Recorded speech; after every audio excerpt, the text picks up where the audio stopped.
In this recording and our final recording in our series of face mill operations, we'll take a look at the different CAM settings that deal with the face mill operation.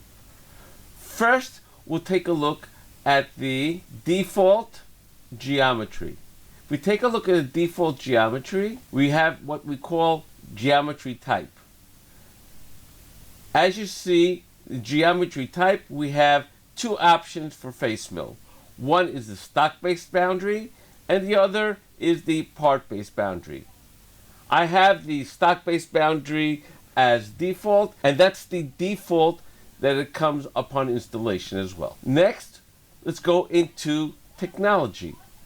If we go into technology, we have the face option, and you see the technology default is at a hatch.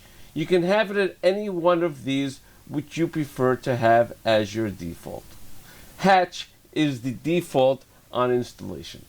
One more option we have is the default in links.